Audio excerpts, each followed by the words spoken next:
Grocery prices are a hot topic of conversation. Many of you actually found my channel through an earlier upload on this exact topic. But the comment section sparked new conversation that I want to have with you today. So let's chat budget strategies for the non-bulk shoppers while I take my crew shopping and cook up some meals.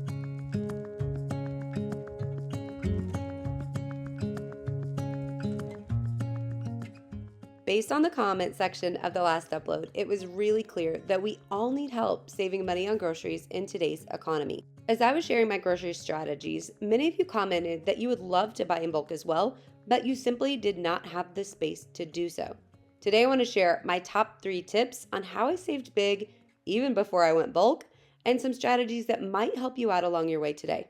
Before we jump into tip number 1, I want to take just a second to thank today's sponsor, which is Thrive Market, and I'll be sharing more about them with you a little bit later. Step number 1 is to put a very critical eye on what you're eating and what's taking up the bulk of your budget. Really, if you don't know where the money's going, you might be surprised to find out that some of those favorite meals or your quick, easy meals are actually costing way more than you like to admit. To find out where the money's going, you need to break down every single recipe to the ingredient and find out how much you're spending on each individual meal. Now, I'm making a fried rice right now, and I priced that out 2 different ways for you, one organic and one conventional, going through every single ingredient and figuring the price down to the amount poured into the pan. So that was about a cup of corn. It was $2.50 in my organic version and 60 cents in my conventional, and I did that for every single item. As you can see there, I also have a kettle and bone broth. I used that because I was out of my beef bone broth on the shelf and needed some in a pinch. For me, the quality is super important. I like that it's grass-fed and organic and all that goes into that, so I was willing to make the expense to get it done. But if you're on a super strict budget, you can leave out things like bone broth because I just added this into the rice to impart an extra beefy flavor when it was cooking. Totally optional and easy to leave out. Also, make sure that any protein source that you're adding in is on the inexpensive side or at least leftovers from something else. I like to add any kind of chicken to this, so if you're used to grabbing rotisserie chicken at the store or something of the kind, that's a great way to use the leftover scraps that might have been left on the bone after you finish eating it the initial time. Here I'm adding a couple eggs. I always find that eggs are a cheap way to increase the protein in any meal that you're cooking.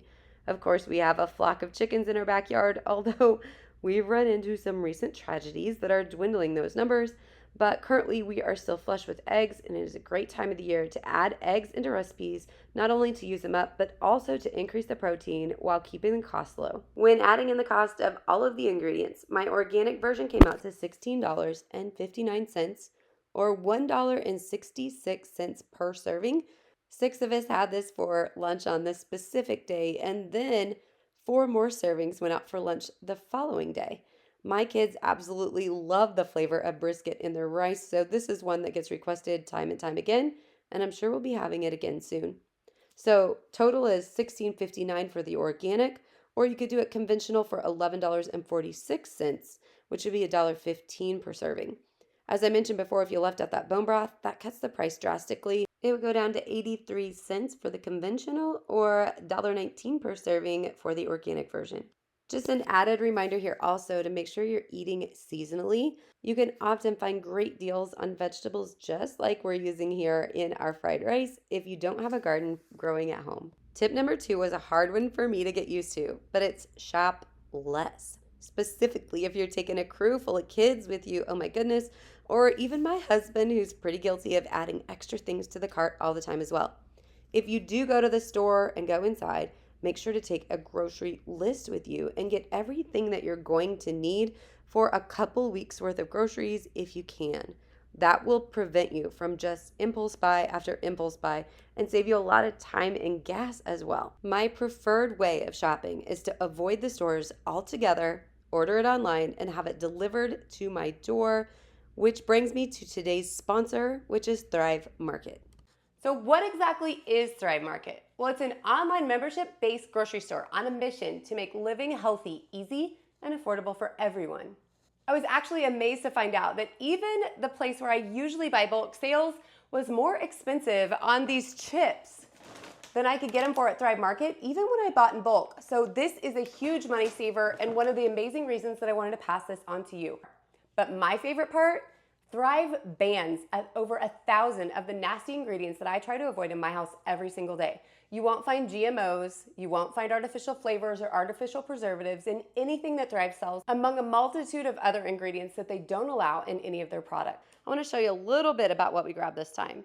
I got the Thrive Market peanut butter, which has dry roasted peanuts and salt only as the ingredients. Late July chips, I told you about these. The discount on these is amazing. So if you're used to getting these elsewhere, make sure to check these out. They're cheaper than my local grocery stores and also cheaper than my favorite bulk buy shop. Some extra virgin organic olive oil, a whole bunch of tomato paste. Now this is something I'm gonna use while I'm canning to help thicken up a lot of the sauces that I'm gonna be making at home without having to boil down my tomatoes so much. Kettle and fire beef bone broth. Now if you're not familiar for this or you don't make your own bone broth, this is a great way to get 100% grass-fed bone broth in your kitchen, preservative free, and just to make sure that you're getting all the nutrients that come along with it. So this Kettle and Fire brand is really awesome. They have several different kinds and super healthy. So make sure to grab one of those next time as well. Thrive actually offers 2 different membership options. The first being $12 per month. The second, $59.99 per year, meaning that cost is only $5 per month. If you don't save at least $60 in that first year, they'll credit that money back to your account. If you're ready to get your membership started today and start saving big on high quality groceries at the lowest prices possible, make sure to check out my link in the description, which is thrivemarket.com/hometown homestead, where you'll save an additional 30% plus get a free gift valued up to $60 for starting your Thrive membership today. My favorite part of online shopping is that I can easily price compare among various websites. With Thrive, if you find a cheaper price elsewhere, they will match it. So that's one awesome thing with them. Another great thing about an online shopping cart is it's way easier to take things out of than when your kids fill up a cart for you at the store, which is a huge bonus for me personally. Tip number 3 is to make sure you're meal planning. I know this is a hot topic and people have very, very consistent ideas of what works best for them. I know you can do this by the seat of your pants and you can just figure out what you're going to eat and go for it. But when you're trying to take hold of your budget, you really do need a plan. For me, this starts with shopping my freezer, seeing what I have and what I need to get used up. As wild as it is to say, we are on the downhill slide back into deer season around here, which means I'll have a lot more coming back into my freezer very shortly. All of a sudden, I'm past the point of conserving to make sure it lasts all year and moving to the point of getting it used up and out of the freezer before the new influx starts coming in. Now, another huge thing when it comes to meal planning is to make sure that you're taking stock of your calendar and keeping in mind what all you have coming up for the upcoming week. There have been times when I have not considered a specific appointment or something going on, a kid's activity, and I planned a meal that I simply do not have time to make. That is a recipe for takeout or a last-minute meal run, and it is not a good way to handle your budget. So the first thing that I do when I'm meal planning after I look in my freezer and see what's available is sit down with my calendar and write out everything we have to do for the week so I can see if there's a meal where a crock pot might better serve my family if I'm going to be gone all afternoon, or if there's a day when my husband might be off work early, or we have an event coming up that we need to prepare for. All of those things go into the planning of our meals for the week. Once I have a game plan set out, I grab my menu board and bring it over, clean off the previous week if there's anything left, and sit down with my kiddos and see who has a favorite meal or if there's anything they would like to do with the specific proteins that I have pulled out of the freezer. I should clarify here, there are times that I will put together our menu without chatting with the kids, but I always keep their interest in mind because I love when they enjoy the meals that we're eating. My kids are quite adventurous, so I can usually throw something new in there without a problem, but I always try to make sure there are at least a couple hits in there that I know will be an absolute win. Since moving to this strategy and moving toward keeping a menu board on the wall in the kitchen, I have cut down on the what's for dinner question so many times that I cannot even tell you what a lifesaver it's been just to move away from that.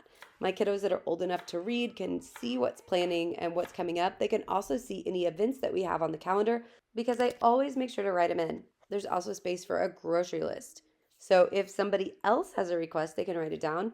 I personally do not utilize that list. I just move the items that I need or that I see that we're running low on straight to either my Azure order or my Thrive app so I know that they're automatically coming and I don't have to worry about it any longer. One other strategy that I like to use for meal planning is to focus on a theme night. So we often will have a Mexican dish on a Tuesday night and we usually have pizza on Friday. That will take 1 to 2 of the nights off of my weekly schedule and just give us some consistency and help out with the ease of planning. I also typically only try to add one new meal or one new dish in per week, just so I can keep with something easy and consistent for the kiddos. As for the other nights, I do have one more awesome strategy that I want to share. I love to cook up a big batch of protein and then use it multiple times throughout the week. So, this specific week on our menu board, we have chicken down a couple times. I'm going to spatchcock an entire chicken, and the first night we will just eat the whole meat. And then following nights, we will have it remade in different versions. So, this is a great place to find the meat that you need for something like a fried rice or a stir fry dish. It's also a great place to find meat for a panini or a hot sandwich.